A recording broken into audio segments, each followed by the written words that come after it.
안녕하십니까. 박종찬 목사의 오늘 읽은 책, 올해 100권을 목표로 하는 14번째 책입니다. 심리조작의 비밀인데요. 이 책은 오카다 다카시가 지었고 황선종 옮김, 어크로스에서 2016년에 출판된 책입니다. 이 책은 심리조작은 무엇이며 심리조작은 왜 이루어지고 있는지, 심리조작을 가하는 사람과 심리조작을 당하는 사람에 대해서 다루고 있습니다. 이 리뷰에서는 편의상 심리조작을 가하는 사람을 심리조작자로, 심리조작을 당하는 사람을 심리피조작자로 칭하여 설명할 것입니다.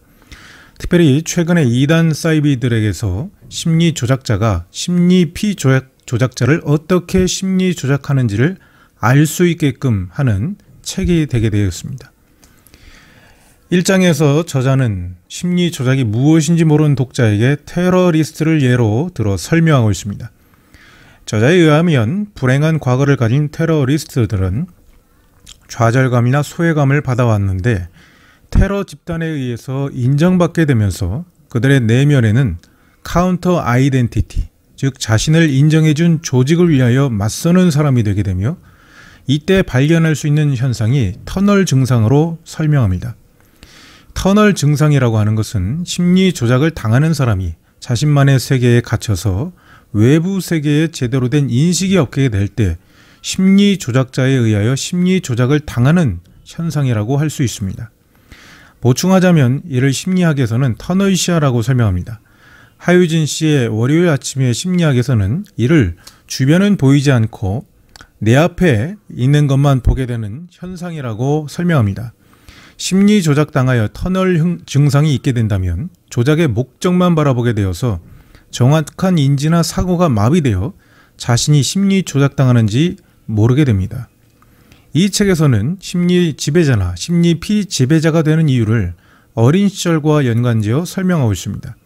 이를 통해 사람에게는 다양한 욕구가 있는데 어린 시절에 채워지지 못한 이 욕구는 성인 시절에 나타나게 되며 채워지지 못한 욕구는 왜곡될 뿐만 아니라 왜곡된 방법으로 자신의 과거와 지금의 현실을 정신내적 평형 상태를 만들려 한다는 것을 알게 되었습니다.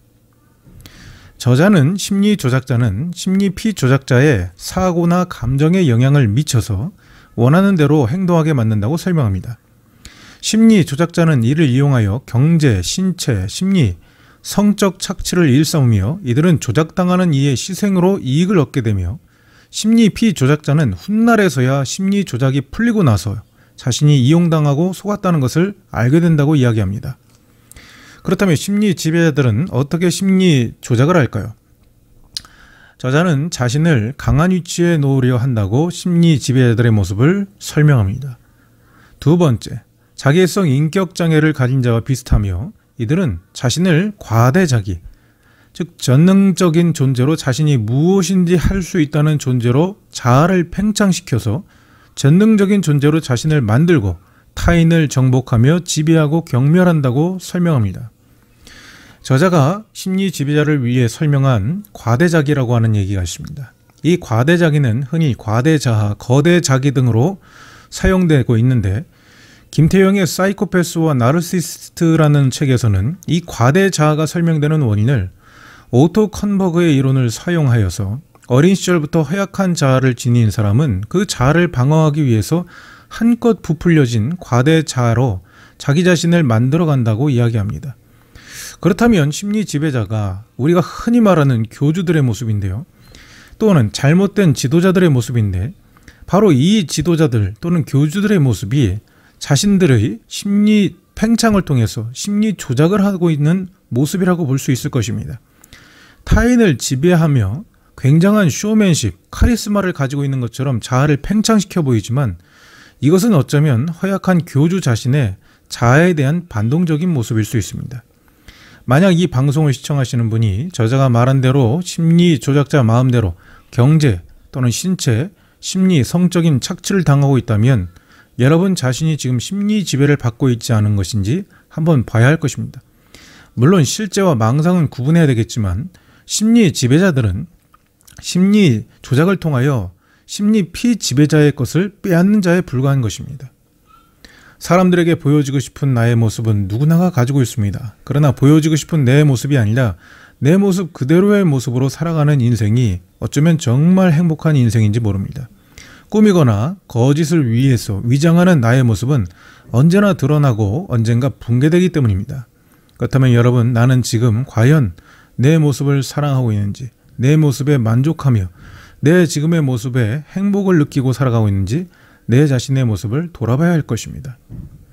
저자는 심리 지배자들의 한 예로 옴진리교의 교주인 아사라를 이야기합니다. 이 사람은 어렸을 적에 자기가 총리가 되겠다는 꿈을 가지고 있었답니다. 이 꿈을 이루기 위해 도쿄대학 법학부와 의학부를 소망하며 자랐습니다. 왜 이 사람은 이곳을 소망하며 자랐을까요? 이곳은 가장 들어가기 힘든 대학이었는데 이것이 바로 과대 자기, 자신의 과대 자기로 통해 자신을 포장할 수 있었기 때문에 그렇습니다. 이 사람은 선천성 녹내장이어서 한쪽 눈이 잘 보이지 않았는데 맹인학교에 들어가면서 그는 남아있는 시력에 우위성을 가지고 또 키로 다른 사람을 업신여기고 조종하며 폭력을 사용했다고 얘기합니다. 어린 시절인 이 시기에 이미 특권을 누리며 우월감을 맛보고 약한 사람을 지배하면서 쾌감을 느꼈다고 저자는 분석합니다. 그 결과 자기애가 팽창하고 열등감이 심화되었다고 이야기합니다. 또한 심리 지배자의 큰 문제점 가운데 하나는 공감 능력이 결여된 것이라고 이야기합니다. 심리 지배자의 어린 시절 이야기를 읽기 전에 저는 심리 지배자라면 태생적으로 강한 성격과 리더라고 생각을 했습니다. 그러나 심리 지배자들은 자신을 전능적인 존재로 보이고픈 자아 팽창의 욕구가 있다는 것을 알게 되었습니다. 이들의 자아 팽창의 욕구는 현재 이단 사이비들의 교도들의 모습과 또 잘못된 리더들의 모습과 비슷하기에 자아 팽창과 관련된 연구들이 계속 필요하다고 보여집니다. 3장에서 저자는 심리 조작을 그렇다면 누가 당하는가를 다루고 있습니다. 저자는 심리 조작을 당하는 사람의 특징을 의존성이라고 이야기합니다. 의존을 가진 이들은 주체적으로 생각하고 판단하고 행동할 수 있는 힘이 부족하여 사소한 일도 지배자의 의향을 따르게 된다고 말합니다. 의존성 인격장애를 가진 심리 피지배자들은 주체적이지 못하고 주위 사람을 지나치게 배려하는 유형으로 상대방의 모습에 전전긍긍하고 의견이나 생각이 충돌하지 않기 위해서 상대방의 사사건건 맞춰 살아가고 있다고 설명합니다. 심리 지배자가 지나치게 자아 팽창이 되었다면 심리 피지배자들은 자아가 위축된 사람으로 볼 수 있습니다. 그러면 이 피지배자들은 왜 이런 행동을 하게 되는 것일까? 저자는 이들이 타인에게 의지하지 않으면 자신을 살아갈 수 없다고 믿기 때문이라고 이야기합니다. 자신을 과소평가하기 때문에 강한 의지를 지니고 있는 누군가에게 기대고 살아가고 싶다고 이야기하는 것입니다. 저자는 심리 지배자들처럼 심리 피지배자들의 어린 시절을 이야기합니다. 난폭하고 권위적인 부모나 변덕스럽고 예측할 수 없는 행동을 일삼는 가정에서 자란 경우에 또는 지나치게 보호받고 간섭하고 주체성을 침해하는 가정에서 자라게 될 때 이런 결과가 생길 수 있다고 이야기합니다. 특히 저자는 애착 이론과 관련하여 불안애착이 강한 의존성 인격장애를 가진 사람은 일단 의존 상태에 놓이게 되면 상대방 없이는 살아갈 수 없게 된다고 믿게 된다고 이야기합니다. 저자는 이 위에도 피암시성이 높은 사람, 즉 외부 정보가 옳은지 그른지 판단력이 없는 사람의 경우, 불균형한 자기애, 자신의 원하는 이상은 근데 현실이 따르지 않아 이 이상과 현실의 균형을 이루려고 하는 사람, 스트레스와 고립감이 있는 사람의 경우 심리 조작에 당하게 될 수 있다고 설명합니다. 저자는 6장에서 심리 조작에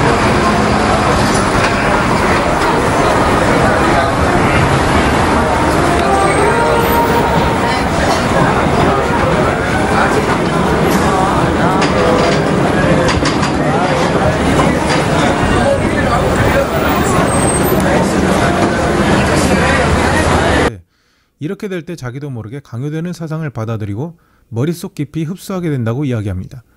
반대로 정보가 과잉이 되면 대량의 정보가 입력되게 되면 뇌는 용량 초과 상태에 빠져서 생각하는 심과 저항하는 심을 잊어버리게 된다고 설명합니다. 또 이단 사이비 종교는 신도들의 자기 판단을 금지하고 의존 상태를 유지하게 된다고 이야기합니다. 심리 조작에서 벗어나려면 탈세뇌라고 하는 과정이 필요한데 기존의 견고한 틀에서 전문가를 통하여 기존의 틀에서 벗어나는 것이 필요하며 관계의 회복과 자신의 가치를 회복하는 과정이 필요하다고 이야기합니다. 즉 의존 세계에서 벗어나 자신의 가치를 높여야 한다고 이야기하고 있습니다. 이 책을 읽으면서 누군가에 기대고 싶은 심리적인 피지배자들과 누군가를 지배하고자 하는 심리 지배자들의 모습이 엇갈려서 생각났습니다. 심리적인 지배자들은 심리적 피지배자들에 대한 공감 능력을 상실한 사람입니다. 지배를 통해서 자신의 심리적인 평형을 누리려고 하는 사람입니다. 희생은 오로지 심리적인 피지배자들에게 돌아가게 됩니다. 지도자이기 때문에 그런 것이 아니라 자신의 욕망을 실현하는 자에 불과한 것입니다. 오늘날의 리더들에게 필요한 것은 강함이 아니라 오히려 섬김입니다. 섬김은 약한 것이 아니라 가장 강한 자가 할 수 있는 것이며 사랑은 그 정점에 있는 모습입니다. 가장 높은 곳에 오실 수 있었지만 가장 낮은 곳에 오신 예수님의 서번트 리더십이 그래서 더 빛나는 것은 아닐까요? 심리적인 피지배자들은 평생 의존하며 살아왔기에 이들은 사회생활을 하면서도 누군가에게 의존하면서 살아갈 대상을 찾고 있습니다. 그래서 찾았던 것이 결국 심리 조작자였습니다. 심리적인 피지배자들은 정서적인 흑수저이기 때문에 자라서 타인의 가스라이팅에 큰 희생양이 될 가능성이 높습니다. 내가 어떻게 살아왔는지, 그리고 지금 어떻게 살아가고 있는지, 또 누군가에게 의존하려고 하는 것은 아닌지 스스로 살펴볼 수 있어야 합니다. 문제는 그것을 스스로가 살펴볼 수 없다는 것에 있습니다. 최근 이단 사이비들의 문제 때문에 이 책이 많이 다뤄지고 있습니다. 그러나 종교적 영역뿐만 아니라 회사, 학교 등에서도 이런 유형들은 다양하게 나타나고 있습니다. 그러므로 자신의 심리적인 취약성을 파악하고 타인에 의하여 지배당하지 않도록 전문 상담이 필요할 수 있습니다.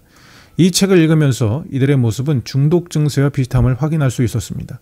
결핍된 무엇인가를 채우고자 하였지만 결국 더 큰 멍해를 지고 가는 이들의 모습에 참된 자유와 치유가 있길 기도합니다. 지금까지 100권 읽기 박종찬 목사의 오늘 읽은 책 14번째 책 오카다 다카시의 심리조작의 비밀이었습니다. 제가 좋아하는 성경 구절로 이 리뷰를 마치겠습니다. 요한복음 8장 31절 32절의 예수님의 말씀입니다. 너희가 내 말에 거하면 참 내 제자가 되고 진리를 알지니 진리가 너희를 자유케 하리라. 시청해 주시고 들어주셔서 감사합니다.